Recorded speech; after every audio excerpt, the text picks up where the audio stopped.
past all of them as well. What a move from the 48. Oh, look at this, and onto the straight they come.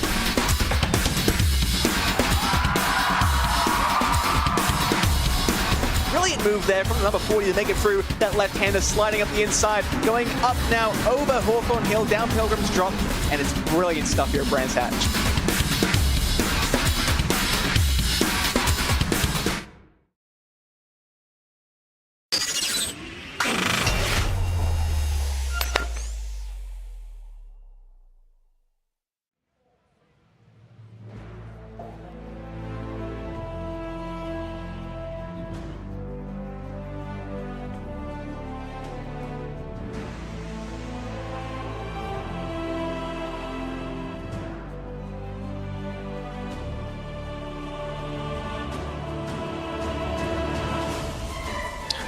Well, hello everyone, and welcome to the 2024 Abruzzi Prototype Challenge.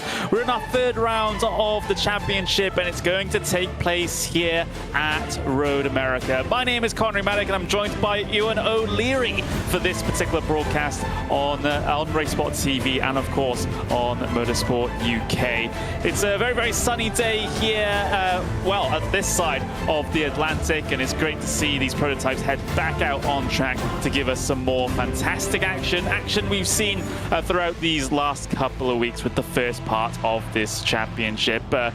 Ewan, it's a fantastic circuit with a lot of history, especially when it comes to these sorts of cars. It's going to be a fun one out there.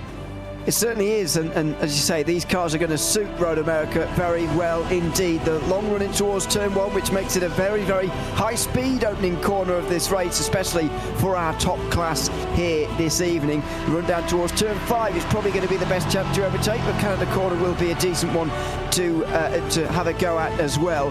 Really looking forward to seeing how these two classes interact with one another as well, because very rarely do you see an all-prototype multi-class field.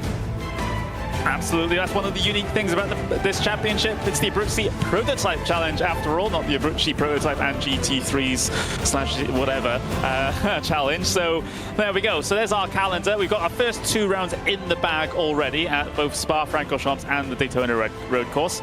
We are here at Road America for round number 3, but once we're done here, we'll head across the Pacific to Suzuka before we head to the home of British Motorsport at Silverstone for the final round of the season. So, looking at the first of your 4 championships here today, Daniel Thomas leading the LMDh Pro standings by just a handful of points over William Foyle and Ben Ford. Those latter two actually tied on 36 points. So very, very tight at the top of the LMDh Pro order. Then you've got Adam Locke, Christian Tsuruta, Salvatore Granto, Sarah Dove, Jordan Strudwick, Matthew Luke, and we've got Cody Cosford rounding out the top 10 there. In the LMDh AM standings, the championship is similarly close, with Charles Wimbley 35 points at the top of the order, with Philip Cannell on 31, and then Daniel Rice in third with 24. Ruben Katzenberger is not too far behind, with Patrick Den, Oliver Ettridge, Rocco Valentino, Luca Monroe, Jamie Gibson, and Nick Dealey, bringing things down to the top 10 there. In your LMP3 Pro standings, it looks a little bit like this. Andrew Medell in the driving seat at the moment, at the very top of the order. Then second place, you got Ant Castles, and then Gareth Higgins. Then we've got Patrick Ra, James King, and George Streetley. Then in your LMP3 AMs, again, still very close to this stage in the championship, especially between those top two. Aidan Carter and Franciszek Sikorski only separated by 2 points. Third in the championship at the moment, Callum Newton, with fourth, Ethan Barford, then Liam Kelso in fifth. Then you've got Joe Coffin, Cav Budd, Baz Meacham, Craig Curtis, and Mark Baker, bringing things down to the top 10. So that's the top to bottom in each of your championships up until this point, as we are going to be hitting the halfway point in the season here, Ewan. It's only a short season, so you can't really afford for many of your races to go wrong.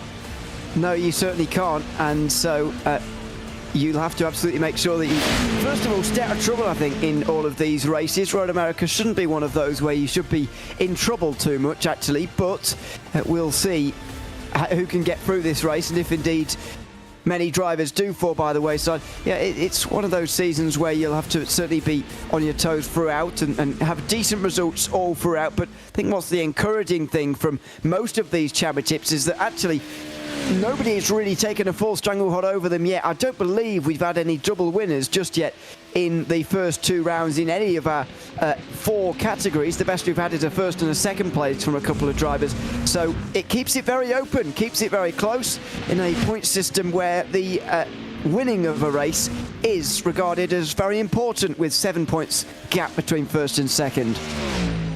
Yeah, the standings are a little top heavy, so you're really incentivized to really keep pushing and not give up on that win if you're in second or third place. So that's what we like to see here. Drivers currently out there in qualifying at the moment. We've got ourselves our first couple of fast lap times coming through. Daniel Thomas, the leader in LMDh Pro, currently pole position in LMDh Pro. We're on board with Matthew Luke in the number 73, trying to usurp Daniel Thomas for pole position in that particular class. He's just coming towards the very back end of the lap now to complete his first flying lap here. And well, it's going to be a long run to the line as it is here at Road America as you climb the hill across the pit straight. Across the line goes Matthew Luke. Was that lap valid? It was. Good enough for third place in class, but then gets demoted pretty much immediately by David Vey, who goes up into second.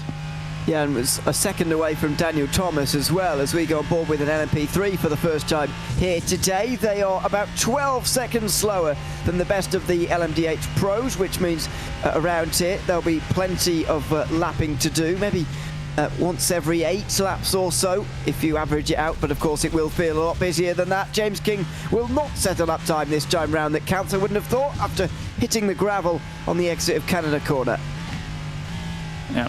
Yeah, absolutely. He's sort of backed off of things just a little bit here, so we'll have to try and continue on. These guys do get themselves 3 flying laps to work with here, so it's not the end of the world if your first one isn't great, but it's good to have that sort of banker lap in as James King comes across the line. Yeah, that lap was not valid. Running aboard with Philip Carnell, who's in the LMDh AM category, second place to Oliver Ettridge at the moment. An interesting thing to note, of course, this was a little bit of a storyline in the last race at Daytona, where Oliver Ettridge had pole position, was holding it for the first half a lap at Daytona, then decided to put off a hopeful move on a car not in class and decided to had a bit of an incident. So hopefully he's not looking to repeat the same mistake today, Oliver, as especially given Philip Carnell is breathing down his neck in the championship. Absolutely. Oliver Ettridge has only been at one of the rounds so far, only scored, I should say, at one of the rounds so far this season, and so finds himself a pretty large 17 points off Charles Wimbley, who is currently leading the AM standings there. And so it is a pretty important thing for Oliver Ettridge to score points from here on in and continue to, because otherwise he will find himself even further down in the standings. But only 13 points behind Philip Carnell, who we're still riding on board with now, and I'm sure they'll both be racing for the win here, although Nick Dealey has just gotten in between them. Yep, Nick Dealey making his statement though here at Road America, and of course really getting himself stuck in at this stage with Philip Carnell getting demoted into third place. But let's see what this lap is like for the number 7. Comes across the line now at 46.869. Not going to be an improvement there for Philip Carnell. So we'll continue on. Here's David Vey in the LMDh Pro order. Daniel Thomas's 146 flat is looking very good at this stage. He's always been up there, always been fighting. But David Vey really put in a great amount of effort at the last event at Daytona to be able to get himself getting himself a whole boatload of points with regards to that particular result, and looking for more here at Road America. But he needs the good qualifying performance to be able to have a good chance of making that happen, but it's looking pretty good at the moment for the number 54 driver. Yeah, and I don't think he'll get to Daniel Thomas, but it will be a good start indeed to be on the front row. There are not many drivers around now who can actually take the fastest lap time of this session. Most of the top 10, with 3 or 4 exceptions, are in the pit lane here with 45 seconds remaining. Will David overtake right at the very end? No, not quite. He will go a little bit quicker, but not quick enough. 1/10 and a quarter behind Daniel Thomas, who looks like he'll take pole as long as he survives this from Salvatore Guarnianto, who was coming up towards the line at the moment. Yeah, Guarnianto coming through now. 146 flat to beat. Not going to be pole position, just 4th place for the number 21 driver of that Porsche. We'll bring it to a stop now, and well, that's his qualifying over. Just 10 seconds left in the session. Cav Bud won't be able to get to the line to try and make this one count, unfortunately, so they'll start in 5th place in the LMP3 AM category as that clock ticks down to 0. Checkered flag out there. Our grid is set for the race here at Road America. Of course, it'll be an hour long with a forced pit stop as well. The fuel tanks will be limited to 75% for this one. But we'll get into that more a little bit later on. Here's the starting grid then for Road America. We've got Daniel Thomas taking pole position with David Vey on the front row as well. Then William Foyle in 3rd with Salvatore Guarnianto in P4, with P5 going to Adam Locke and P6 being occupied by Sarah Dove. Then you've got Ben Ford in P7 with Matthew Luke in P8. Christian Saruta will start at the back of the LMDh Pro class.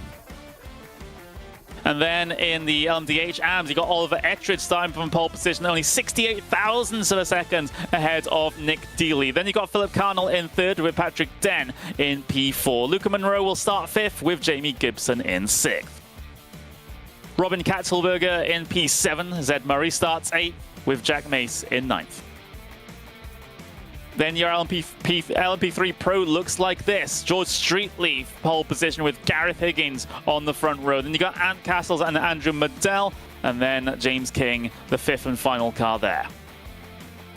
In LMP3, it looks like this. Ethan Barford pole position with Francis Sikorsky in P2, just 26 thousandths of a second separating those two. Aidan Carter half a second behind your pole position sitter in 3rd, and then in 4th you got Craig Curtis. Cav Bud in 5th, and Joe Coffin will line up in 6th place. Then you got Belal Usman in 7th, Michael Mansfield in 8th with Linda Noble in P9, Baz Meacham P10, Sophie Aronwen and Liam Kelso will round out the top 12. Then Mark Baker, your final car on the LMP3 AM starting grid. So drivers getting themselves ready for this start then. Of course, it will be a short pace lap here at Road America to get things started. There's a recap of the situation. We are going to be starting our 1-hour race with that scheduled pit stop as well. And an interesting thing to note, Ewan, even if they didn't have a limited fuel tank, they would still have to stop because these prototypes can't make an hour. Exactly, exactly. So this just makes it a little bit easier in some sense. It narrows the window slightly for everybody, but there will still be a little bit of wiggle room in there and still something to play with, something maybe that you can use to make sure you get through the field or get past a few drivers you may be stuck behind, although I can't imagine too many people at Road America will be stuck behind with an inability to overtake. It's certainly one of those circuits where you have plenty of opportunities. Just seeing a couple of comments coming in from the drivers, by the way, about just how not grippy the circuit was or slippery, as I would say, in the qualifying session there. Very green circuit apparently for that qualifying session, which was a surprise to a few.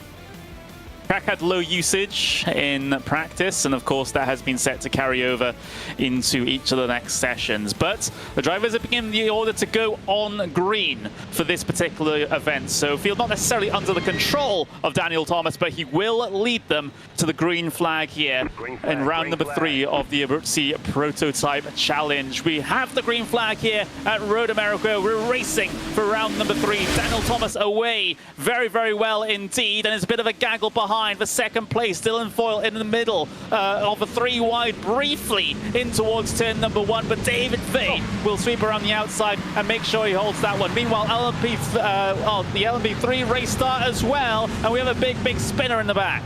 Oh, we do, and I think, oh no, I was about to say everyone's avoided. That's certainly not the case. It was Sarah Dove who went wide into the gravel on the opening lap of the LMDh field, I'm afraid. It's been even messier down in the LMP3s. We've already got a car returning back to pit lane. Aidan Carter, that was, I think, towing back to pit lane.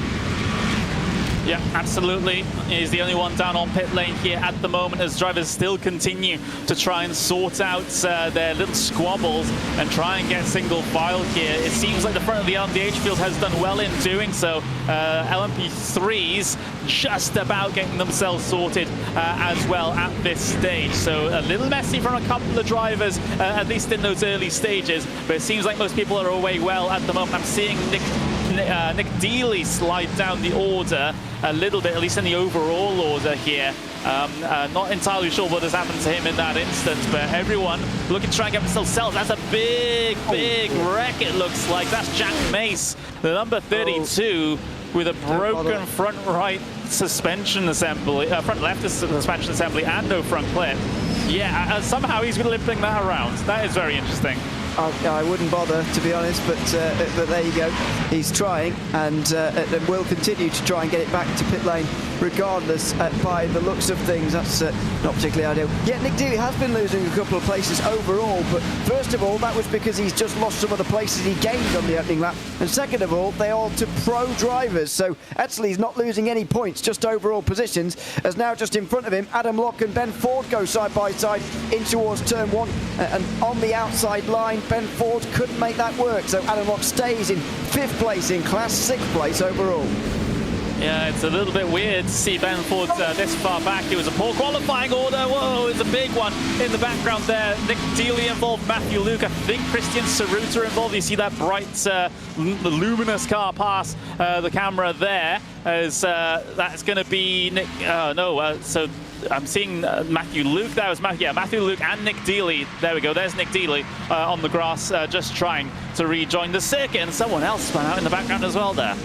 Yeah, messy start for a few drivers, unfortunately. Say Aidan Carter was one of those who's gone back to pit lane and is very disappointed with the way that this race has transpired. He's not alone on pit lane now, though. Jack Mace has made it back. And Francisco Corsi has also been into pit lane. That's one of the LMP3s as well. So 3 stoppers already. You get the feeling that that won't be the last of the unscheduled pit stops we'll see early on in this race. I don't think so. We still got some good groupings of cars out there this early on, so potential flashpoints as we see a replay of exactly what happens here to Sarah Dove, who didn't go wide of her own accord. She was forced wide with contact on the inside. Yeah, it was all stemming from the inside, really. 3 wide, too many cars into one space as Robin Klatzenberger goes off the road down at Canada Corner. Looks like he may have just nosed into the wall as well by the looks of the gravel marks. Yeah, and we'll continue looking at replays from the start then. This is the LMP3 start with Andrew Medell involved again. A slightly more catastrophic scene, but very similar to the incident we saw in the LMDHs. It's just that car in the middle contacts car on the outside, and it causes a bit of chaos. Yeah, I'm not sure who was in the light blue LMP3, but they were certainly the cause of that as Jack Mace it wasn't a big incident or a big mistake actually, but very big consequences as he loses his front left. This is Zed Murray into the final corner, just running a little bit wide and nearly saving it, but these cars don't like the bumps and the gravel and the grass, and so he went for a bit of an exaggerated spin, but gets back going again. Battles on the second lap of the race also ended badly, I think, for the likes of Matthew Luke, who spun straight in front of Nick Dealey, who got involved in this down at turn 3, I think, on the opening up. Maybe he did something separate, because I couldn't see him go off there. Yeah, and more instance, this is what happened to Philip Cannell. Ahead, yeah, just absolutely nowhere to go for Philip Cannell in that situation when you have Nick Dealey just spun right in front of him. Yeah, exactly. It was. Someone trying to limp back. Yeah, I think that's that's not one of the cars on the lead lap. This is the leading battle, and that is a very sad sight of Nick Dealey trying to get back. Probably at this point he's going so slowly he would have been better towing, but he's got most of the way around now. He might as well finish off. Yeah. So sometimes towing is faster if you can't quite get there. There's Katzelberger. So he went for an optimistic move down the inside of Canada corner. It's so tricky. It's deceivingly that corner is very deceiving when it comes to overtaking opportunities. Because like, oh, it's just a heavy braking zone. You can make it down the inside there, but not always. It always catches you out. As there's Bell Usman having a issue down into the same corner, but in different circumstances. And here's Sophia Aaron. Is she going to do the same as well? Let's have a look on the way down towards Canada corner. Oh, well, not really, but still the same consequence, I suppose. Getting into the grass, and I think that was a car off right in front of, I think that was Stu Nick Daly, isn't it? Yeah, in front of the LMP3 leader. So it's all been going on here. 6 minutes gone, only 3 laps gone, but a very interesting start to the race. George Streetley has not got away from those in behind, and Gareth Higgins has got a good enough run off the final corner for maybe a move on the outside in towards turn 1, maybe the inside. Yeah, this is fantastic racing. Here we go. Just almost 3/4 of a car length clear, but wasn't able to get completely done as they make contact coming off the corner. Oh, out in towards the gravel and just disappears from our shot there. Oh my words, that's a lot of positions lost there. Well, actually just one position lost there from Higgins. He slides back in towards 3rd place, but somehow able to recover that. Well, that was quite remarkable. I thought we were definitely seeing a car into the gravel and maybe worse on the exit of turn 1 there, but actually Gareth Higgins carries on in 3rd place, just behind Ant Castles now, who joins in or jumps into 2nd place. Ethan Barford is the driver you can just see him behind, but he is the first of the LMP3 AM drivers who has joined the 3 pros at the very front of the field, and so is enjoying a big lead in the AM class of 6.5 seconds already. But a lively start maybe, and hopefully now calming down a little bit to settle into the race. Yeah, absolutely. It's been a chaotic first couple of laps here, which the drivers are getting somewhat used to from the first 2 rounds of the championship. They know a couple of drivers are going to have issues here, and it's sort of about that attrition to try and get through the first couple of laps. But once these guys get themselves settled, we can have some fantastic action out there. And we're seeing the number 26. This is Ethan Barford here at the moment, leader in your LMP3 AM category. And like you mentioned, doing very well in terms of the gap he has at the back to Michael Mansfield. 7 seconds at this early stage in the race with only 8 minutes gone. Yeah, it's remarkable. Oh, it's not even to Michael Mansfield any much. Bad Mesham, who's maybe gotten through into Canada corner here, although the battle they're having for 2nd in LMP3 AM is really slowing them down even further now. Mesham now through into what position that overall? 21st overall. There's in fact no drivers on the road in between them at all actually here, not even lap traffic or other LMP3s. It is just a very, very big lead that Ethan Barford has got, and now Michael Mansfield could lose 2 places as Cav Bud is looking to work a way through. Cav Bud has the inside line for turn number 1, is able to get clear. Is there any response coming off the corner from Mansfield? No, there is not. So that position gains there by Cav Bud. Great work being done to get up into the podium positions for the LMP3 AM category, but we are still in the very, very early stages of this race. Someone who is laughing, though, is Ethan Barford, and someone who is confident is that number 26. It's very, very nice when you have this much of a buffer at this very early stage in the race. You can use that just you know, save yourself from maybe a couple of issues, a couple of missteps, and still end up being ahead. Yeah, it's still really close in this 2nd group, and it's so different to the front of the race that we've seen early on in this round 3. Just for the first 10 minutes gone, and the front 4 have gotten away, but it looks very orderly compared to what we've got back here. Just in behind Michael Mansfield, James King and Joe Coffin are battling it out. Liam Kelso there as well. Then there's finally a couple of seconds further back. And by the way, we've got LMDh traffic working its way through as well, as Robin Katzelberger has already made a 24-second pit stop. Shortly, he'll be coming through on a very busy pack of cars. You can just catch a glimpse of him in the background there. You wouldn't want to be one of those LMDhs working their way through this battle at the moment. Yeah, absolutely. It's you see Sarah Dove up behind Christian Saruta here at the moment. So Dove trying to apply pressure. This is going to be 7th and 8th in the LMDh Pro category. as the battle disrupted somewhat, just a gap growing a little bit between the two, but no doubt that will close back up and we can have some more action between them. There's an AM driver a little bit further down the road, Jamie Gibson, that might also factor into this one as well. Yeah, it's next up the kink here for this battle.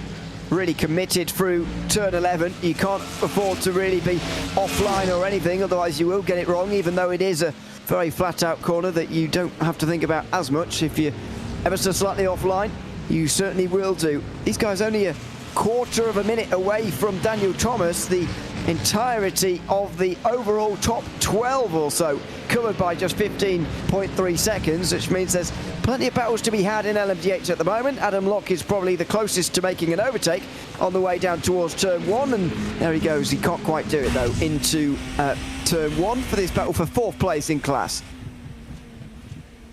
Yeah, he's got to be thinking about his opportunities now. Next one will be down in towards turn number 5. That's where we see the big lunges here at this racetrack, not only down the inside, but you can make it happen on the outside as well here. But Adam Locke, is he going to be close enough to be able to go for this move? No, he's just going to stay in line, just get his braking point right, turn in point, and then just make the corner simple. But yeah, he's continuing to make himself look big in those wing mirrors of the car ahead.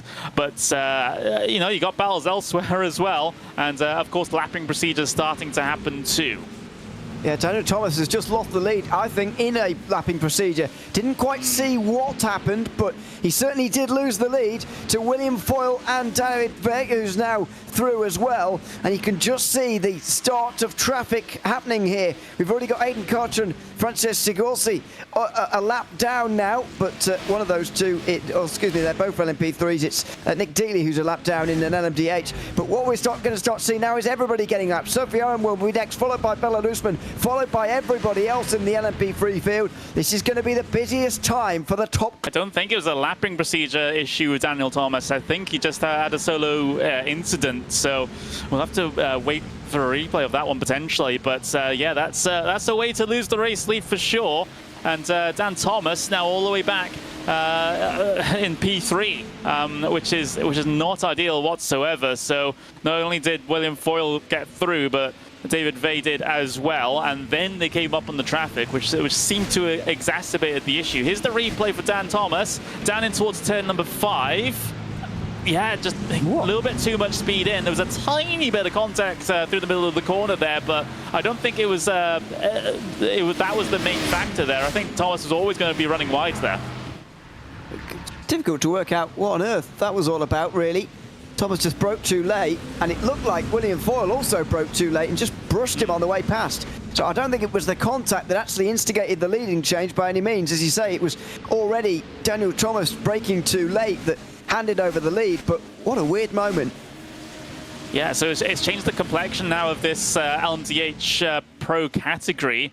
It's always been one of the closer categories that we've had over the course of this season. There was a fantastic three-way fight in our first round at Spa-Francorchamps there, so potentially we might see the same happening here. So that was really close to going off there for Adam Locke. He was running wide around the carousel. Don't really know why, but maybe they're just taking that line because it's quicker. But he got very close to getting onto the grass and the gravel, and now a bit of lap traffic has created two side-by-side moments. Oliver Ettridge will lose a place in the LMDh AM class, so he won't be too worried about that because he's in a different class to those around him. And further behind, Adam Locke and Ben Ford were briefly side-by-side there. Yeah, they're getting pretty close as well, and this is what the traffic does sometimes. It helps, well, creates these opportunities.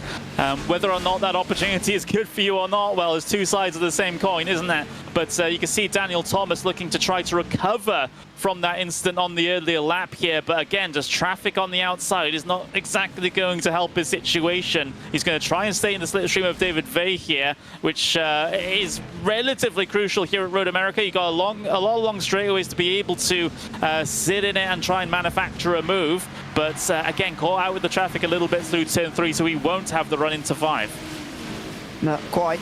It's going to be single file in towards turn 5 here as more lap traffic creates more side-by-side again here. Ben Ford again looking at the inside of Adam Locke. This time brakes later. This time he's braver on the brakes into turn 5, and Adam Locke just runs out of room. He wasn't ran out of road, I don't think, by Ben Ford, but just went too wide, ran out of road and drops down to 6th place in LMDh Pro. Yeah, commitment down the inside there from Ford as well. Started in P9 overall. Is now up and towards P6, so making good progress inside the first 15 minutes here. A couple of cars further down the road all could potentially be targets as well, but he's got to be careful because there's a bit of a roadblock of lap traffic ahead. Yeah, it certainly is, and this is what this race is going to be all about now for the remaining 44 minutes. I don't think there's going to be many, if any, clear laps for the leading drivers and clear laps for those who have got to let the leaders through. Down into Canada corner. This is the view from Daniel Thomas as he tries to pass David Vett. And in this lap traffic, by the way, they have lost a tiny bit of time to William Foyle until this lap, where he's gotten tied up a little bit in these final few corners. The leading three will be back together again here. Yep, they absolutely will be. Just traffic in the wrong place at the wrong time, or the right place at the right time for Daniel Thomas, because he's got a run here on David Vey. But is there a gap to work with coming down the pit straight? No, the track's too narrow. He'll be denied the chance to draw alongside. Another bit of traffic on the outside here in towards turn number 1 as well. That must be pretty frustrating there if you're the driver of the 60 car, because you had your run, you had the opportunity coming out of the final corner, but you just couldn't put that car anywhere that was safe to try and get through. Exactly, very frustrating indeed. It's actually quite a narrow front straight here at Road America. It's not the widest circuit in the world, even though people do think it is sometimes. It is not a very wide circuit, and so you've got to find a way to go through. But when you're going through traffic, you're already seeing the driver you're trying to overtake too wide. There are not many places you can make it 3 wide around here, so you've got to really wait your turn and make sure you're using traffic to your advantage, but you can't have too much traffic around, otherwise you'll have nowhere to go. Yeah, absolutely. There's going to be a little bit of a break in the traffic here for your LMDh Pro leaders here, so maybe they can just sort of catch their breath, just relax a little bit after a pretty intense period of lapping for about, what, 2 or 3 laps there. So, yeah, maybe a little bit of respite for these drivers, but I imagine the lap traffic will pick up again very, very soon due to the delta between the LMDHs and the LMP3s here, which is quite significant. Yes, it's a long lap, but also it seems like these LMDHs are dealing with the track much better, as we see the battle further back. Christian Saruta getting himself involved here in a bit of a tangle. Oh dear, and where do you go? Forwards or backwards? Forwards, finally. He made the right choice, because when you've got drivers going in front of your car and behind it, you really don't know which way to go. That was a difficult place to be, but disaster alleviated for the time being. And thankfully everybody back running again. And glad to report as well, by the way, that everybody who's been in the pit lane so far, and that number's now up to 6 now, goodness me, they've all returned again. One fast repair in this series, of course, and that just helped keep our field together and keep everyone on the circuit, which is good. Yeah, it is. It's there to be used, and well, for some of them, it's been used pretty early. But yeah, that's just the situation there. Down in towards turn number 5 now, the lap traffic starts again here for your LMDh leaders, and it's all going to get congested up behind these LMP3s now, as Foyle did get through on Carter relatively quickly, and Vey is going to have a little bit more of an issue potentially as he steams his way down the inside now. But yeah, the utmost respect needs to be given between both of the 2 different classes here to each other. It's a 2-way street when it comes to these lapping procedures. You've got to work together to make this as efficient as possible. Yeah, look at Goriento here, really noticeably closer to the likes of Daniel Thomas, and he's brought with him Ben Ford as well. This is a fascinating race so far, nearly a third of the way through, and we are seeing a very open race actually here, with the previous race leader having made an unforced error, and now all of a sudden we've got loads of drivers battling over the race win. Daniel Thomas, of course, our series leader, just ahead of William Foyle and Ben Ford, who are tied 4 points behind him. That says all you need to know about this season so far, and about this race as well. It's very, very open. Incredibly open indeed as they climb the hill towards the start-finish line now. William Foyle leading by just over half a second to those behind, but those behind are pretty bunched together. It's by far the closest and most exciting fight that we have out there at this stage in the race. And remember, we do have a scheduled stop to do, which might jumble things up a little more. We've seen quite a large amount of separation in pit stop times this season, Ewan, in both fields actually. So that could definitely turn things on its head once again if we see a repeat here at Road America. Certainly could, and I'm very much looking forward to that as well. The tactics throughout that period in the race are going to be fascinating. It is one of those circuits where you are able to make overtakes, but as I said earlier on, if you can get through and make overtakes without actually having to do them on the circuit and do them in the pit lane instead, then you'll be absolutely laughing. But the difficulty is, with this being a multi-class series, the chances of you finding a bit of clean air from this point on in the race are very, very slim indeed. The LMP3 field is spread along a very large portion of the racetrack now, and of course you've got to remember the 3 LMP3s who have been in the pit lane for extended periods of time. They'll be scattered around the circuit in abnormal places as well. It's very, very difficult to use the pit stop to your advantage. Some of it, of course, is a bit of luck. Yeah, and it's, well, we might have to factor in a little bit of same class lap traffic as well, because obviously Robin Katzelberger and Jack Mace are the LMDHs that have come down on towards the pit lane and may end up being caught by the head of the snake, so to speak, with William Foyle, David Vey, and others. So yeah, a little bit of a complicated situation on the horizon for many of your drivers here. They've had a little bit of a break in terms of this half a lap from the traffic as they'll get through on Jack Mace. Actually, that's one of the LMDh drivers I was talking about. So it ends up the same class lap traffic, not too much of an issue as Mace gets out of the way.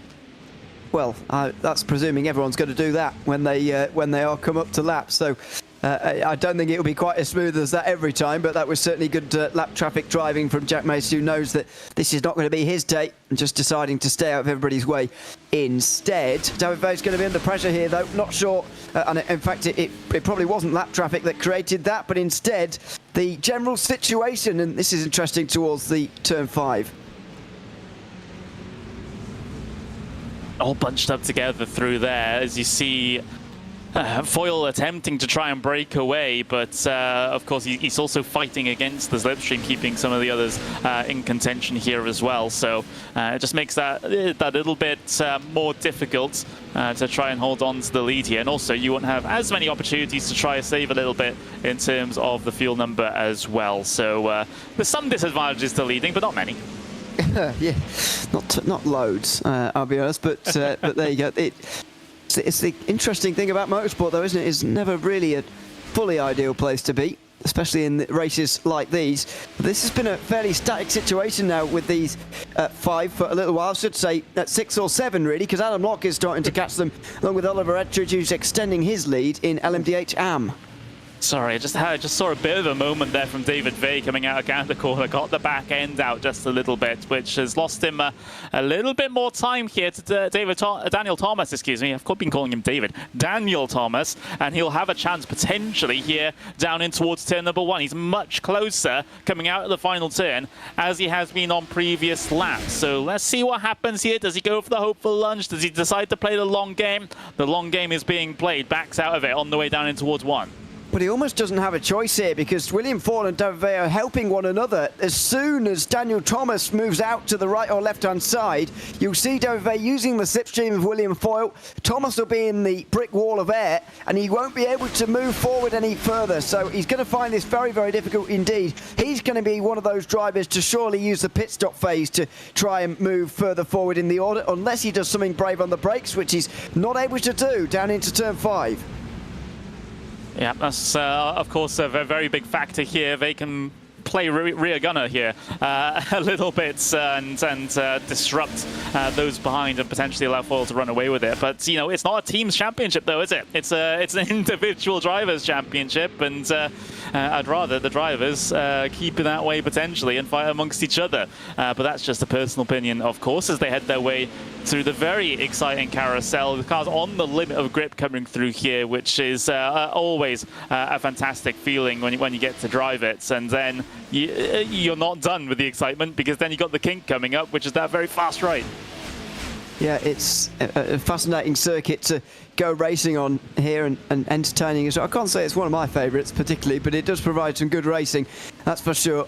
And it's helping keep these guys very close together so far in this race. So I've been somewhat surprised actually by the spread of the field here in LMDh, especially when we got through the lap traffic for the first time. We started getting into lap traffic, gaps were starting to be created, but in these laps of clean air between the first and second lapping cycles, we've started to see a closing of gaps again, and in not too long the LMP3s will be right in front of them, and things will all change, I would have thought.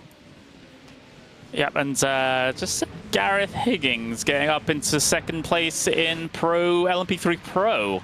That just happened, and yeah, there he is ahead of Anthony Castles there, and that must have been going in towards Canada Corner, considering where they are on the circuit now. So yeah, Higgins pressing on forward, and well, he has form for this. Ewan, given that he had a bit of an issue in the first lap of our first rounds at Spa, and then actually ended up coming all the way back through the field to end up winning that one. So yeah, coming up through the field is a Gareth Higgins specialty. He wasn't able to score any points at the last round, so Andrew Madell... I don't think he was there. Yeah, didn't start. No, yeah. Well, I didn't want to say he definitely didn't start, because I said that yesterday on the series, and someone said to me, oh no, he has been there, he just hasn't finished, so I've been careful. Anyway, Ant Castles and Andrew Madell is what I was going to say, have got ahead of him in the championship. As a result, they're both in this race, of course, but they're both behind him as things stand. So if he wants to make up those points, which is going to be difficult to do with just 3 rounds remaining, including this one, he's going to have to start doing it here. Yeah, absolutely. Short championship. So you just can't be waiting around and hoping that your season will build with the performances. You have to be on it from the get-go, and if you're not, then you're not really going to be in contention. So that's the situation there, and the situation on track has now become that Daniel Thomas has the run that he wanted, coming down the pit straight now on David Veit. Little bit of an issue trying to get through the final corner. Thomas, he needs to commit down the inside here and try and split the 2 Fury SimSport cars, and he has. So Daniel Thomas back up into P2, now going to give chase to William Foyle, but Faye won't let him go that quickly.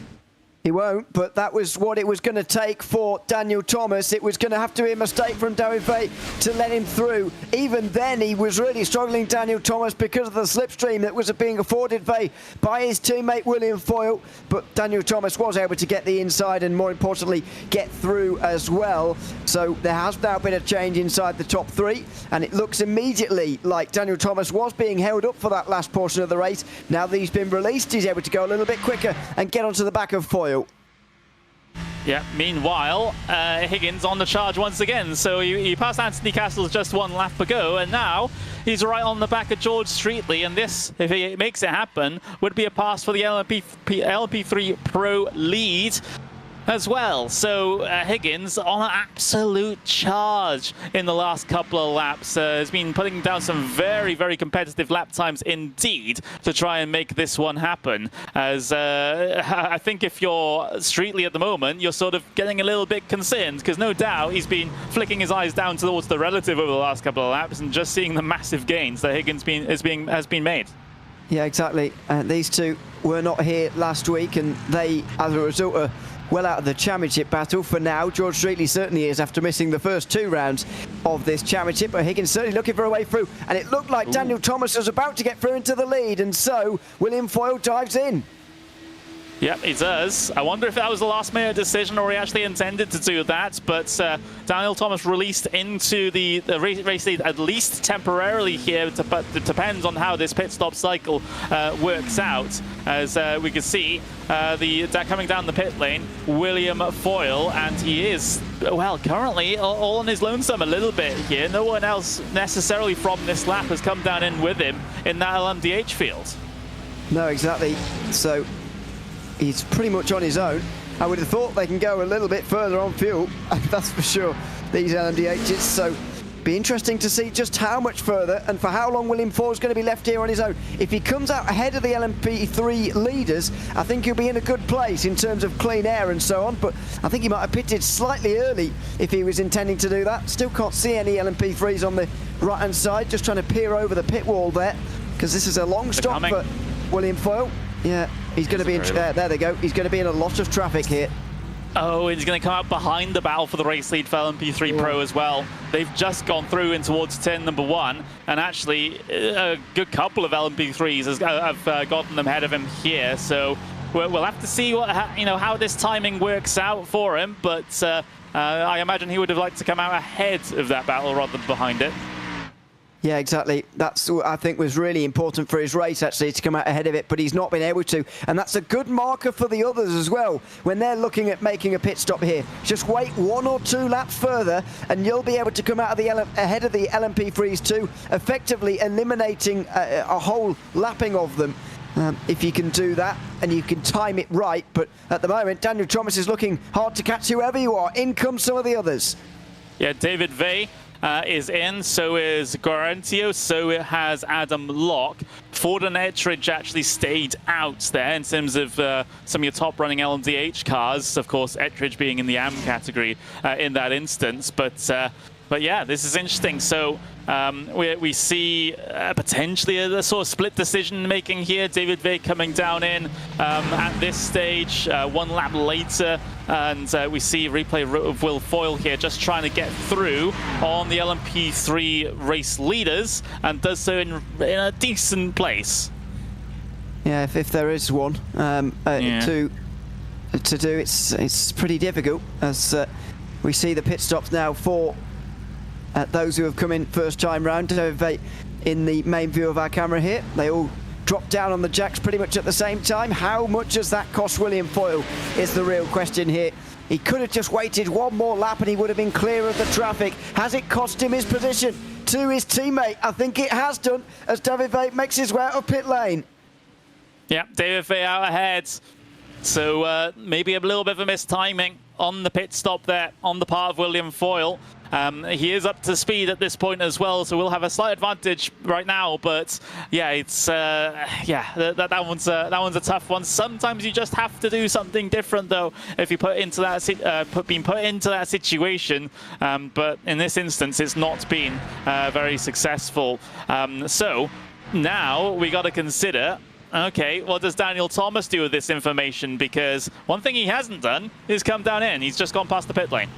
I think it's a good idea to stay out if you have the clean air here, but Daniel Thomas's clean air streak is coming to an end pretty shortly here. Where is he up to now in terms of lapping LMP3s? He's actually quite a long way through from what I can see at the moment, but he's in the sort of part of the order where there isn't very much traffic around all in one go anymore. Maybe that's the stage of the race we're at, where there isn't anyone, any big groups out there on the circuit, but with so many in the pit lane as well, the clean air will be inviting for Daniel Thomas, and he stays out again. Lots of the LMDh AMs pit in, and I think that is the last of the AMs now pitting in, because Oliver Ettridge is in from the lead.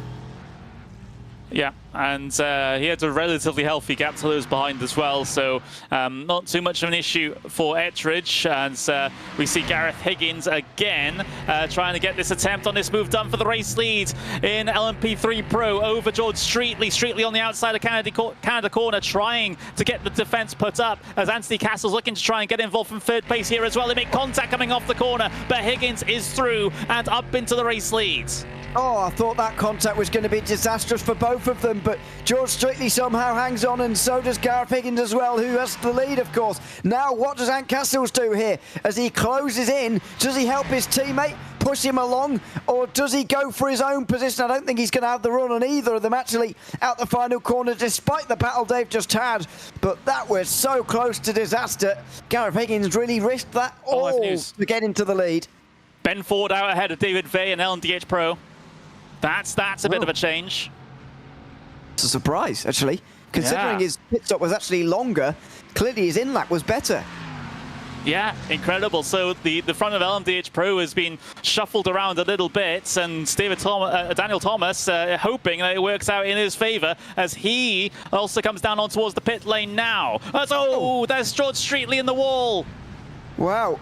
the debutant for the season in the wall somehow. Now, there is LMDh traffic around. I don't want to immediately apportion the blame on the top class because that is the done thing, but it may be the top class's fault indeed. We'll have a look down here in towards turn 5. Is it an individual error? Yes. Wow. Yes. Oh, just got too eager on the brakes, trying to catch back up to Higgins, and unfortunately puts it in the wall himself. As we look back towards the live racing, Daniel Thomas still stationary in his pit box. Here's the battles going on in LMDh's. Salvatore Giancio and Oliver Ettridge potentially getting themselves swapped around as well. That's a battle in two different categories, technically, as we wait with bated breath with regards to where Daniel Thomas comes out in relation to essentially all of this, as we see, again, drag races happening coming down the pit straight. I think he's going to be miles out in front of the others. Oh, no, he's not at all. Ben Ford is going to be very close here by the looks of things. No, I was right the first time. No. 4 seconds. Excuse me. So Daniel Thomas is going to be well out in the lead here by 3.5, 4 seconds. His pit stop was only 30 seconds. That's the shortest of anyone in the field. And he, of course, was on lower fuel right at the very end of that stint as well. So he was able to extend and use the lighter fuel and maybe some less traffic as well, because what I have noticed is a lot of LMDh is coming out in heavy traffic. Yeah, that's why I understand the confusion, because I was seeing the same number as well, and I was just like, wait, hang on, I just need to double take that one. Yeah, Daniel Thomas out miles ahead, comparatively speaking, of everyone else, has really made the use of those in-laps and the relatively clear air that he had to try and stretch his legs, and he's just ripped the rewards now, 3 seconds ahead of Ben Ford. Very bizarre indeed, I've got to say. I was not expecting that at the start, but actually as it was unfolding, that was expected, I suppose. William Foyle coming in pretty early on. He wasn't the first to blink. Excuse me, he was the first to blink. Then it was David Bay, who also dropped a bit of time because Ben Ford is out ahead of both of them, gaining 5 places so far today. So it turns out the early stop was not the thing to do. No, I don't think so, as we have this continuing situation going on down in LMP3 Pro. Higgins not able to pull away from Ant Castles this time around, as Streetley out of the equation when it comes to the battle for the race lead in this particular class, but Castles keeping himself competitive. Oh, jeez. The LMDh car, Christian Saruta, really taking no prisoners with the kink there. Yeah, that was pretty close to disaster. But that's exactly what the kink is there for, almost. It is so committed, so entertaining, and so high speed as well, especially in these prototypes that do have downforce at higher speed. It's a wonderful corner to go through as we stay on board with Ant Castles here. Before the pit stops have really hit the LMP3s, certainly for the leaders anyway. We're still waiting for just under 10 of them to come in, and they can go a little bit further than that top class. Yeah, they can. They can stretch it out a little bit, but again, they are essentially due on towards the pit lane now, and we'll see how it affects this battle for the lead in LMP3 Pro, because I think that's the only one thing that'll separate these two drivers at the moment, because they're struggling to do it out there on circuit. Yeah, they certainly are, and if they're not separated after that, then where do we go from there, I wonder? I think it's going to be a battle to the line in that case, as we stay on board with Castles. Is he just struggling for straight line speed compared to Higgins, or is that just the exit speed of the two? I'm not entirely sure, but for the moment, Higgins is looking relatively comfortable here, and certainly needs these points, because Ant Castles is 7 points ahead. These two will be tied on points at the end of the day if they stay as they are right now. And with Andrew Muddell having made his pit stop already, we're still waiting to see really what the championship picture will be like in that class after this race. But it would be close by the looks of this. Yeah, that's what it looks like with the maths in my head at the moment. But yeah, it's still a big unknown, at least for this particular race between these two. Less than half a second separate them at this point in the race. And yes, we do have the pit stops to factor into this, where things can definitely change. Just look at the LMDh field for proof of that. but it's looking pretty spicy indeed. With regards to the front of the LMDh Pro category, gap up to 4 seconds now between Daniel Thomas and Ben Ford. So that's looking very, very good right now for the number 60, but you never know how traffic might fall. Let's just say that, especially here at Road America, where it's not the easiest track to deal with lap traffic. And it's not only the top class that has to deal with it either. The LMP3s have to as well. And instead of dealing with it, Castles goes to the pit lane. So that's an interesting call. The earlier stops didn't work in LMDh. I'm not sure how much he will have known about that because he's in the race after all, and he's not watching the other classes like we are. But he has gone for an early stop himself here, hoping that that puts him ahead of Gareth Higgins. Absolutely. So the first one to blink then, down on towards pit lane, gets it stopped in the pit box. No overshooting the box like we saw at Daytona. As there's Matthew Luke, a bit of a lock-up, but able to gather it up okay. And he's currently all over the back of one of the LP3s, actually. That is Sophie Arenwen, diving down the inside there, as Patrick Den was the one applying pressure potentially here, or at least tried to respond to the progressing Matthew Luke. Yeah, that was very awkward in towards turn 6. I thought he was just coming across a little bit too much on the inside line, but thankfully disaster averted.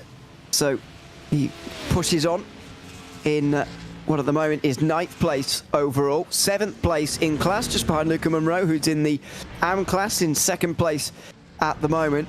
And so that means he's got nearly 15 seconds to catch up to Salvatore Guaianto in 6th place in the class. A very long way to catch up to in just under 19 minutes.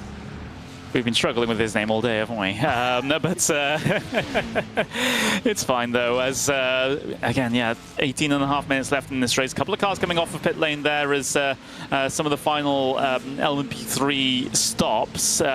We are waiting for Gareth Higgins, and Gareth Higgins only, in terms of the LMP3 cars get to pit. So I imagine he's going to come down in now. There he is, coming into the pit lane. A bit of a tricky pit lane entry here, uphill. So you can brake a little bit later than you think you would in normal circumstances, but not too much later, because again, the weight comes off the car over the crest a little bit, and you can have an embarrassing lockup. Oh goodness, speaking of lockups, maybe not embarrassing, but that was certainly a lockup on the way in towards turn 5, and now it's going to be side by side for 3rd as Joe Coffin tries to make his way through here in LMP3 AM on Cav Bud. They're a long way behind the leaders in LMP3 AM, who are surely set in stone now, but the last podium place is up for grabs here, and there's LMDh traffic here as well. Yeah, the LMDh is trying to squeeze through, as it was Patrick Den, Matthew Luke, and we also got Philip Carnell trying to get their way through on this one, all involved in battles of their own, so they don't want to be disrupted too much, but neither do the LMP3s, as we see them getting bottlenecked up behind the LMP3 through the kink there. Matthew Luke was lucky to get through at the time he did, because he's benefited a whole bunch out of that by a second or so at least in terms of lap times. Philip Carnell sends it down the insides. And we have had a change in LMP3 Pro as well. Anthony Castles is in the lead ahead of George Streetley. Then it's Gareth Higgins down the field. For whatever reason, he's still in pit lane. Higgins. What's going on here? Yeah, not sure what's happened to Higgins, as he's really, really struggling out there, isn't he? Falling down the order. So yeah, we'll have to see what the situation is there, as oh, 3 wide. Oh my word, coming down the pit straight there. That is absolutely crazy. And like you said, like we mentioned earlier, there's not a lot of room at this racetrack to do that. No, certainly not. So it's oh, it's a black flag for Gareth Higgins. Yeah, it's a black flag. Yeah, it's a penalty. So not a disqualification, as we have cars off onto the well, at least the camera's left-hand side there briefly. And I think it was Matthew Luke actually involved in that one, as he's currently not connected up to the server, taking the tow back to pit lane. Jack Mace also on the pit lane at this stage. I think that's for a scheduled stop potentially, though. But yeah, drama. And we still got 15 minutes of this race to go. Gareth Higgins still not off of pit lane. What's happened on this pit entry Oh, it was pit exit. You know, it was pit exit that Gareth Higgins had the issue. Had to bring it onto the grass and take the tow back to pit lane. Is that an equipment failure? Or he forgot to begin fueling or something. I don't know what was going on there, but something was immediately wrong on the exit of pit lane, and Gareth Higgins has spent a long time down there now. Well, he missed his box originally. He had to reverse a little bit to get onto the get into the pit box, and he never. Yeah, that's a very, very weird one. Decided to pull it back onto the grass, take the tow back to pit lane, and is that Higgins out of the event? I think it might be. Well, I think he'll return because... Oh, no, maybe not. He's disconnected. Yeah. I think he's done. So that might be that for Gareth Higgins, I'm afraid. Andrew Medell is also in pit lane at the moment for whatever reason in LMP3 Pro, so I don't know what's going on. And Castles is going to overtake him at the front of the championship here. The two of them are the only two who have been at all the rounds so far in LMP3 Pro. At the moment, Castles will be gaining 13 points, which would overcome his 11-point deficit currently. Yeah, wow. Yeah, we'll have to try and wind things back to try and figure out what exactly happened in and amongst all of that, because of course we had the issue with Gareth Higgins, which we saw, but then we have Matthew Luke out of the events. We have others that have been affected. Jack Mace again down towards pit lane. In fact, that's not a scheduled stop for Jack Mace. He's got a meatball flag, so he obviously was involved in something there. And Andrew Medell down on towards the pit lane for 2 minutes as well, after getting himself a meatball flag as well. And let's see what's happened here to Andrew Medell. Car spun ahead. Oh, just... Yeah, there's nothing you can really do in that situation. You pick a direction and hope it's the right one. Exactly, yeah. It's always difficult to decide, and in the end you don't really have any say in whether you're going to get collected, or the only other alternative, I suppose, is to hit the brakes. But two risks with that: A, you lose a lot of time, which is true, but he's lost a lot more now, and B, you run the risk, if you hit the brakes a bit more, of getting run into the back of as well. So that's a bit of an issue, but anyway, not as much of an issue as going down a pit lane for this length is. As long as he gets back in the race again, he should be fine, because he'll overtake Gareth Higgins here in that class, and so he'll gain another couple of points after that, which he will really need. So I think he will persevere here and return, even though fourth place at best is now all he can hope for.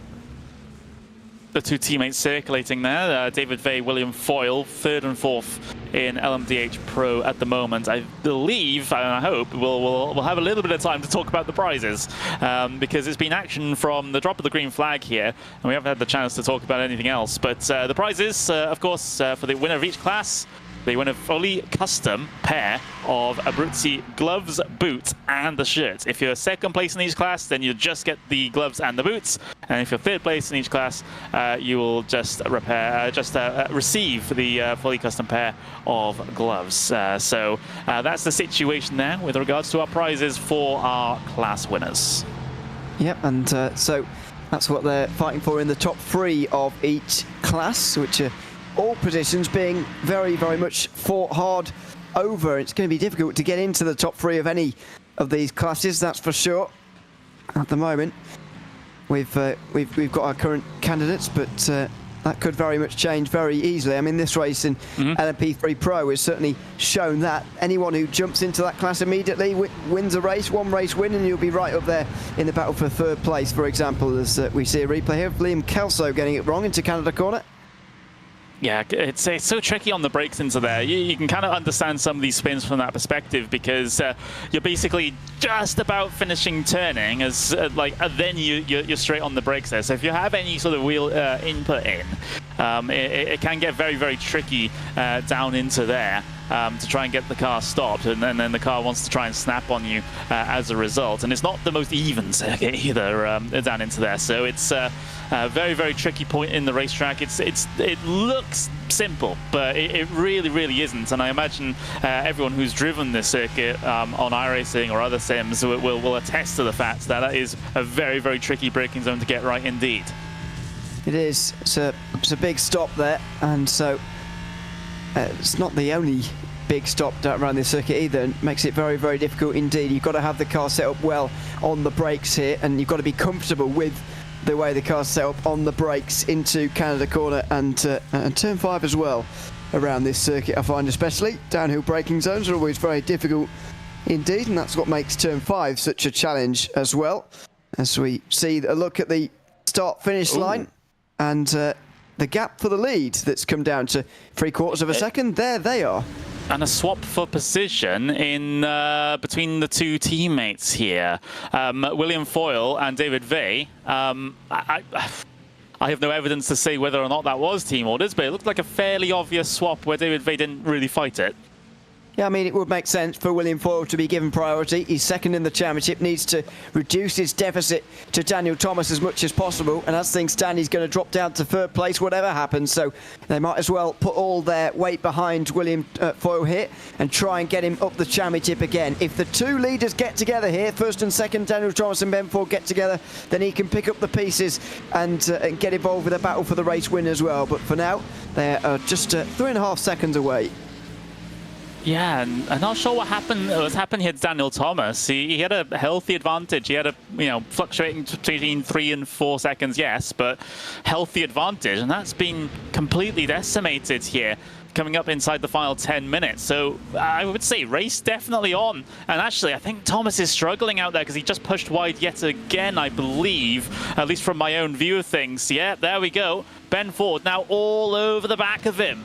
This has completely changed from when we saw the very end of the pit stop phase. Yeah, so either Daniel Thomas has lost a lot of time or Ben Ford has gained a lot. I'm not really sure which way around it is and who we can give credit to or not for this, but we've got a battle for the race lead, and that's the most important thing. 5 laps to go when we get to the line as well. That's a long time for Daniel Thomas to hang on.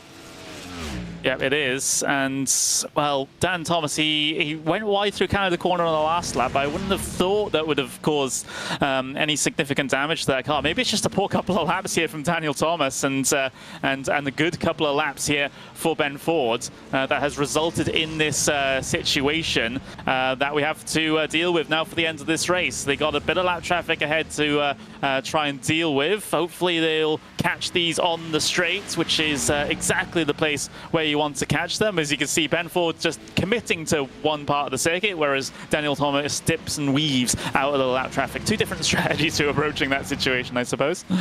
Yeah, one's certainly safer than the other, but one probably quicker than the other as well. Thomas has got Ben Ford at arm's length as things stand.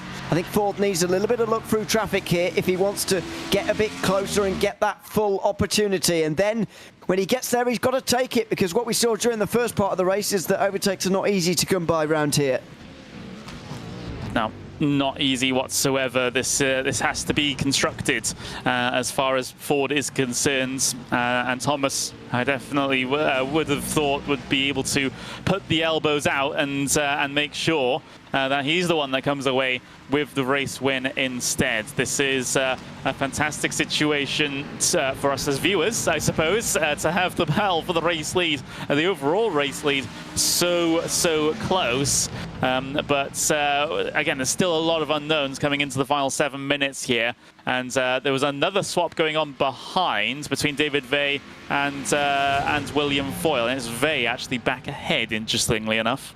Thomas just had to go a little bit slower around the kink there because of one of the LMP3s, and here comes Ben Ford for his first chance of the race. Down to the outside into Canada Corner. If he can stay there, he'll be on the inside for turn 13, which is where you want to be. Oh, he can't quite stay there, though. He'll have to tuck in and now have another go on the front straight, maybe somewhere else, but that was the first chance. That's exactly what he had to do. Stay close enough to take advantage of an issue through traffic for Daniel Thomas, and now Ben Ford is right there. The first attempt, but the first attempt of many, I get the feeling, as they will equalize their runs a little bit coming down the pit straight in towards turn number 1. Of course, maybe just a little bit of a different strategy in terms of deployment there, but as they head out of turn 1 through the non-existent turn 2 and in towards turn 3, again, it seems like Thomas struggling a little bit more with the traction coming out of the corner, the back end just wanting to wiggle as it was trying to apply the power there, and ended up losing just a little bit of time.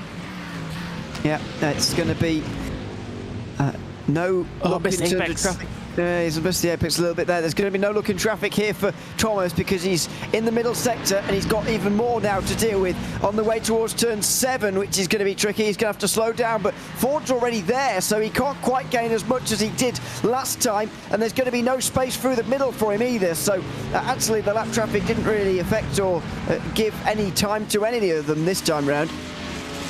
No, it didn't. It really, really didn't. And, well, despite the amount of very, very competitive Porsches in this LMDh field, 6 of the 7 of the top cars are all Porsches. It's a Cadillac in second place, looking to try and go for the race win. Another run coming through this forest section in towards Canada corner with traffic ahead. Ben Ford going for the inside line. Ben Ford with the overlap on the inside. Where is this traffic going to factor in? The traffic's going to stall out the run and the opportunity for Dan Thomas as Ben Ford goes to the race lead with a little bit of help, but he's got himself a little bit of a situation with his own bit of traffic there as well, but he's got the time, he's got the buffer to try and get clear. Daniel Thomas will not be pleased about that because it was the LMP3 that decided the battle there, and if the LMP3 had decided to stay on its own line, then he would have got the advantage, but actually it gave the advantage for Ben Ford by moving out of the way or trying to, and so through goes Ford. Not only is this a battle for the race lead, by the way, but after 3 rounds of 5, this is the battle for the championship lead as well. If Daniel Thomas wins, he'll extend his championship lead. If Ben Ford takes the win, he will overtake Thomas and become the new leader. Yeah, absolutely. That's what's at stake in this particular battle. It was a great middle portion of the race for Daniel Thomas, but now you can see he's struggling to keep the performance underneath him. He's sliding through some of these corners. Maybe tyres starting to get a little bit overheated at this stage. It's a vicious cycle when you start sliding around like that because you're putting more heat into the tyres and then you start sliding even more. It's really hard to deal with. That. It is, and there's only a couple of laps to go after this one as well, so you're going to start to see those tyres used up right to their very limit now at the very end of this race. By the way, Daniel Thomas has the fastest lap of the race so far, so he will get the extra point for that. At the moment, if the race were to end right now, Ford's lead over Thomas in the championship would be just 2 points. What an interesting and fascinating final part of the season we're going to have. And meanwhile, while we've been looking at this as well, the battle for third has changed hands again. Dovek back ahead of William Foyle. Absolutely. So multiple places to look at over the course of these final moments of the race. Adam Locke involved in this as well, and looking to try and get himself up into 4th place in this event, just less than half a second behind William Foyle at this point as well. So still opportunities left on the table here. There's the race lead, gap extended up to 1.1 seconds now for Ben Ford as he tries to secure this race. It would be his first win of the championship. He's always been the bridesmaid so far in the first 2 rounds. 2 second places, but is this finally the win for Ben Ford? I think it is. If you look at the way that he caught Daniel Thomas throughout the race, he started 4 seconds back after the pit stop phase of this race, then set to work, bringing that gap down again and again and again. Eventually, when he got there, he struck at his second opportunity, and now surely he's going to be able to get away, as meanwhile, Adam Locke tries to get through on William Foyle. They are going side by side to turn 6, and this probably is going to be our closest battle to the line. Yeah, I think so as well. Adam Locke really, really pressing the driver ahead, William Foyle, potentially trying to get him into a mistake. That is one of the strategies you can deploy here with the pressure, but Foyle cool here at the moment. Of course, took the race win at Spa-Francorchamps. Had a little bit of a worse performance at Daytona with a 5th place there, but looking to try and secure 4th here at Road America as we wind down the clocks. The LMP3s have been relatively quiet at this stage in the race. It's been the LMDh show in the last quarter here, that is for sure. So Ben Ford, well, coming up towards the line now, he's going to get the white flag. 1 more lap to go. Yep, white flag with just under a minute remaining, and so it is the 1 lap to go. You're right, the second half of this race has been all about the LMDHs. We've seen Anthony Castles and George Streetley get miles ahead of the rest in Pro, and Ethan Barford with 42 seconds at the front of LMP3 AM. So some remarkable drives down there. It's been a lot closer though in LMDH. Ben Ford has put this race to bed in the final couple of laps by overtaking Daniel Thomas and then running away as well. Some good lap times has pulled him further away, and with this he will take the championship lead by just 2 points. Yeah, absolutely, and maybe this is a bit of redemption for what happened at Spa-Francorchamps with a late issue, which meant he was out of contention for the race lead when he was in a brilliant spot. However, well, all comes gold in the end, doesn't it? Potentially, as Daniel Thomas, he's having a bit of a charge on this last lap, trying to catch in that gap. But it might, just might, be in vain, as there's a couple of tricky corners to negotiate the kink in towards Canada corner as well before we get this race done. Adam Locke ahead of William Foyle, by the way, because I think Foyle made a mistake in these last couple of stages of this race. Now, big braking zone in towards Canada corner. Gap less than a second between the two, but less than a second is more than enough for Ben Ford to head his way through these final couple of corners in relative clarity. One more to go for the driver of the number 9. P2, P2, P1 for Ben Ford as he comes across the line. Third time's the charm. Winner in LMDh Pro. And the fastest driver won, I think, on the day in the end. Daniel Thomas was caught comprehensively in the second half of that race. Ben Ford able to overtake him and have time to spare at the line. We haven't mentioned a lot about him, but there we go. Oliver Ettridge, LMDh AM winner here in the Abruzzi Prototype Challenge at Road America. In terms of battles and situations going on elsewhere, Patrick Den and Luca Monroe fighting it out in LMDh AM at the very end here, as we're seeing Philip Carnell actually might beat Luca Monroe to the line in a drag race. There we go. Through goes Carnell. He gets himself up into, well, it's P9 overall, and definitely up there in terms of the AM category as well, up onto the podium, in fact, for Philip Carnell. So that was a fantastic race at the end there for the LMDh pros, AMs, and then we have our LMP3 pros who had their own trials and tribulations here today. Issues for Gareth Higgins, issues for Medell as well, but it ends up that Ant Castles is the top of the pile. 1.3 seconds between himself and George Streetley. It was a hard-fought fight. Doesn't look like it in terms of the times out there and where each driver finished, but it was very exciting at the very start of this race. But it's Ant Castles who comes across the line to take the win in the LMP3 Pro category. And then you've got to be looking further behind for Ethan Barford in LMP3 AM, the winner there. There he is, coming across the line to take the checkered flag. Yeah, domination from Ethan Barford today. He's already got a couple of races down, but never on the podium. This time he's on the very top step with a lap over the field, as the timing screen will show. That win for Ant Castles as well, by the way, in LMP3 Pro will give him the championship lead. Andrew Medell was able to get back out onto the circuit again, but would only finish 4th in that race. Absolutely, using that fast repair to then get back out there, recover a couple of points if you can.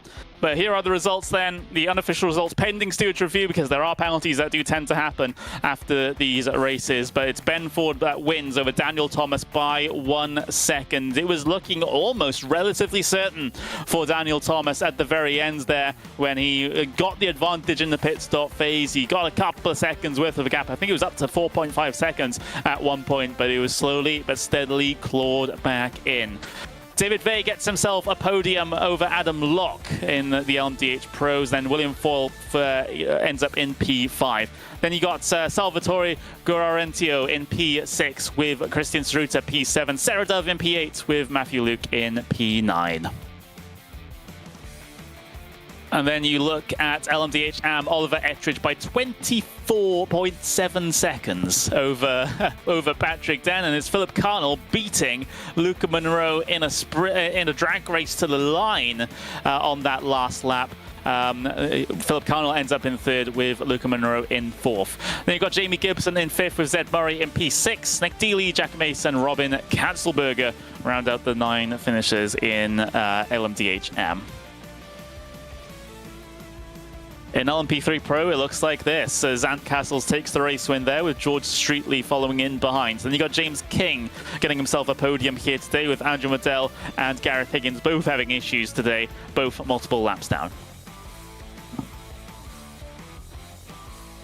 And then you see LMP3 AM. It's Ethan Barford taking the race win there with Francia Sikorsky in second place with Baz Meacham in P3, Cav Budd P4, Joe Coffin in P5, Linda Noble in P6 with Mark Baker P7, Belal Usman P8, Michael Mansfield and Craig Curtis rounding out the top 10 in LMP3 AM. And then you've got Aidan Carter, Sophie Aronwen and Liam Kelso bringing up the rear. So there we go. Those are your unofficial standings or unofficial order at the end of this race here at Road America. I would say it's a very typical Abruzzi Prototype Challenge race there, Ewan. A little bit chaotic at the start, but a lot of action from the middle onwards, and another exciting finish in this series. Yeah, a lot of good racing from the middle onwards, which is good to see. A good race for the win in the end. But as I say, I think the best driver did win. Ben Ford only qualified 7th overall in that race. Clearly struggled with the green conditions in qualifying, but he drove the best by, well, not by miles, but he did drive the best, I think, by a little bit in that race over the course of 34 laps. So I think he deserved to win ahead of Daniel Thomas, who will lose his championship lead with that second place. Yeah, absolutely. We will be getting to have a little bit of a chat with your drivers in just a couple of moments' time. But yeah, you are absolutely right. Ben Ford was incredible today. He worked his way through the field after that. A little bit of a lackluster qualifying performance. Like you mentioned, the track conditions threw a curveball for many drivers here today. But it's the race pace that matters. You know, that's the order that gives you points in the end. There's no points for qualifying in this particular series. So yeah, has done a fantastic job and grabbing his first win in this championship as well. I think it's slightly overdue, but either way, he's got it in the bag now. Yeah, he does, and so he will be able to maybe take the confidence from that and move on as well to the next round with that little bit of added impetus. We'll wait and see whether he can hold on to that lead now through the final 2 rounds, or whether there'll be another twist and turn in this championship. However, it's a good place to be with just 2 to go. It absolutely is. And, well, before we get on to Ben Ford, we'll have a little bit of a conversation with the LMP3 LMP3 Pro winner of Anthony Castles. We'll bring Anthony into the booth now. And Ewan, take it away with the driver number 87, because there was no shortage of excitement in that race today. Absolutely. Welcome in, and good to have you with us. I mean, just in the end, 1.2 seconds between yourself and George Streetley, especially around the pit stop window. There was a big fight as well between a number of you. Tell us a little bit about that race from your point of view. Yeah, I really enjoyed it. It was quite interesting, obviously, sitting behind the guys. Gareth, is it Gareth? Yeah, Gareth dropping behind kind of worked out that he was fuel saving through the lack of attack that I was getting, and then I saw once he'd had enough, he'd give it a run. So I knew he was going to go the extra lap, which was always going to be interesting. George is a proper racer through and through, so them two were battling up front, which kept me in it, and I was able to sort of tail Gareth into the pit stop. And I don't know what happened. I was looking forward to the afters, and I just see he pulled over. So whether he didn't fuel or not, I'm not sure. He did post why. I'll just find it for you because I forgot myself immediately. He got a penalty for pit limiter, apparently. It's one thing that he said, but yeah, he did pull over immediately after his stop anyway, so it's a bit of a weird one. What about those final few laps? You were only a second or so ahead of George Streetley. How was the pressure? How did you soak up the pressure, do you feel? I was having the lap reports of his times. I was trying my best to match them with also concentrating on trying to bring it home. So I kind of realised that I might have enough gap. It was looking a bit close, and a couple of the AM GTP classes were close, which probably cost me a bit of extra time than what I wanted, but in the end, the result was there.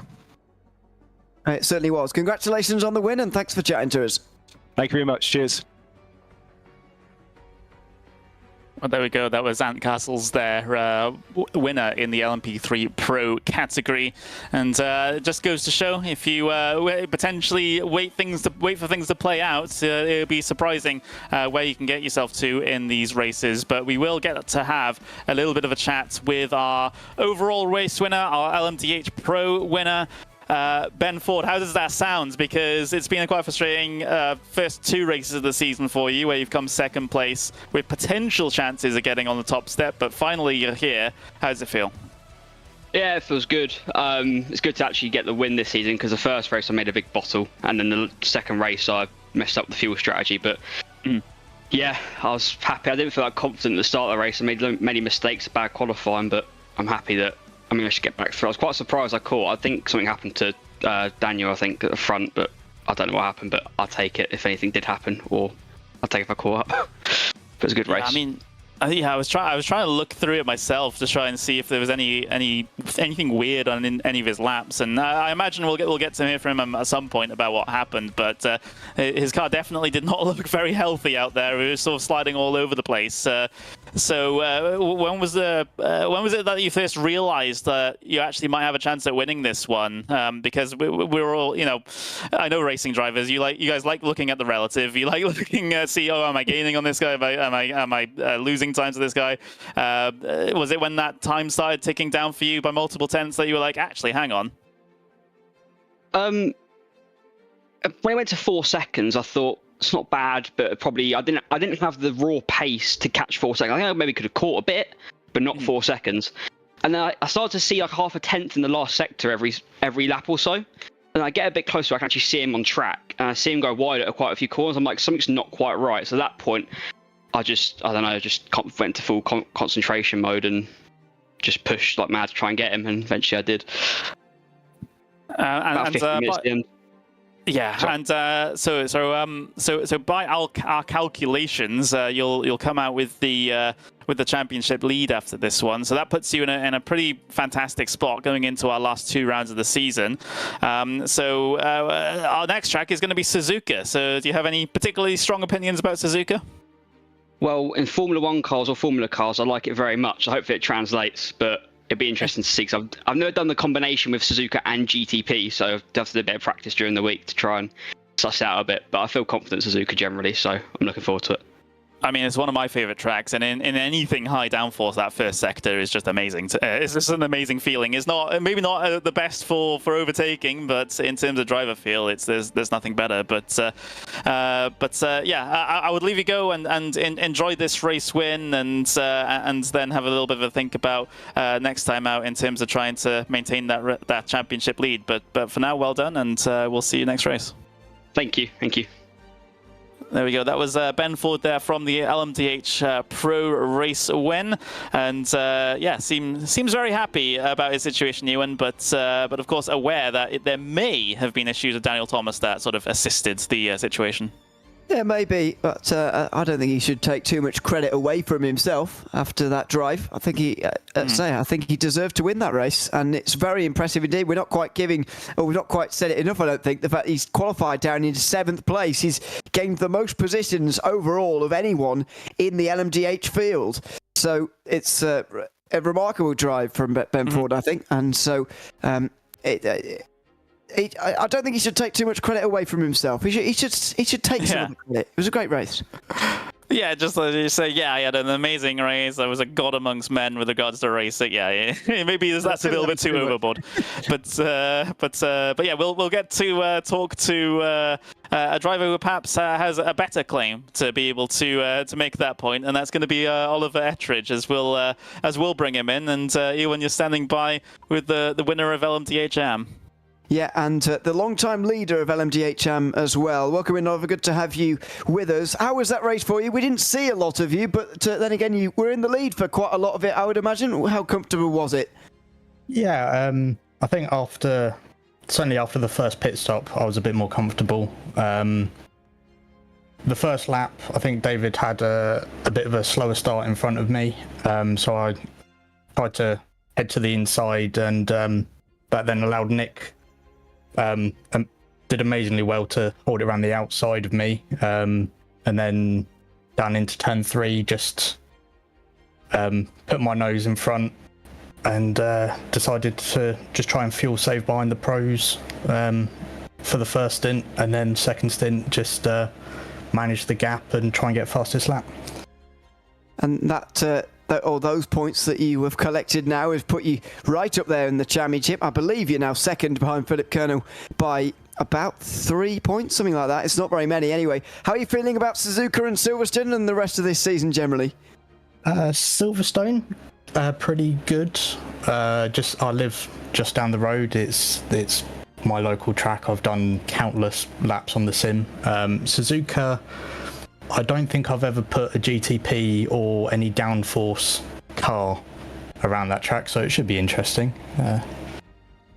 But I certainly expect Philip will be a bit closer in the next races. Well, we'll see. It should be a good battle between the two of you. Congratulations on the win today, and thanks for chatting to us. Thank you. Well, there we go. That was Oliver Ettridge, LMDh AM race winner. And then we can potentially cycle things back. I'm not seeing Ethan Barford in our interview waiting room, so perhaps doesn't want to necessarily come and speak to us here. Ewan, do you have any suggestion on who should we go to next? Philip Colonel is there as well. As I mentioned, also on the podium in LMDh AM. I don't see Philip Den there. Yeah, Philip Colonel, I suppose. Yeah, we'll grab Philip. As Philip Carnell joins us for his interview here as well. And Philip, it seemed like a very, very busy race for you, and there was nothing there's nothing more busier than what happened on that final lap with the drag race to the line. Just take me through that, because that ended up getting you a podium. Yeah, I was quite surprised by that. I mean, it's quite, how can I say, difficult to overview the whole pack when you have a Pro and AM, so you never quite know where you are in your class. So, yeah, you just push until the end, and in the end it paid off. So, yeah, got a bit lucky there. Yeah, absolutely. You had the run on Monroe coming out the final corner, and of course there was a little bit of traffic involved in that, but either way, still a couple of extra points going your way in this particular situation, and much needed points as well, because you're second place in the championship coming into today, and this all ends up closing the gap to Charles Wimbley, who unfortunately wasn't able to join us today, so I guess that one's going to be crucial for you. Yeah, still I'm a little bit disappointed, because qualifying went quite well. I had like 3/10 or 4/10 up in my last run, and then messed it up in the last couple of corners. So yeah, got thrown a bit back in the starting position, and then it got quite messy in the first couple of laps. Bit of incidents here and there, managed to avoid that, and then one GTP in front of me spun and basically blocked half of the road, and I sadly collected him, so I got some damage from that. But yeah, the steering was a bit bent after that, but still pushed through, because if I would have pitted, luckily I didn't get a meatball for that, but if I would have pitted, then the race would have been over at that point. So yeah, just damage limitation, and then the outcome was pretty good. So in terms of points, I'm happy for that, but yeah, I think a little bit more could have been possible, I think. Absolutely. So how's the confidence going into Suzuka then? Because we're starting to see Oliver Ettridge try to get himself up through the order, because obviously he didn't take part in the first round of the season, but now he's got a second place and a race win. Do you think you'll be able to challenge him coming in towards Suzuka, or are you sort of making your expectations a little bit low? Yeah, I mean, it's super competitive, so definitely pushing for good results.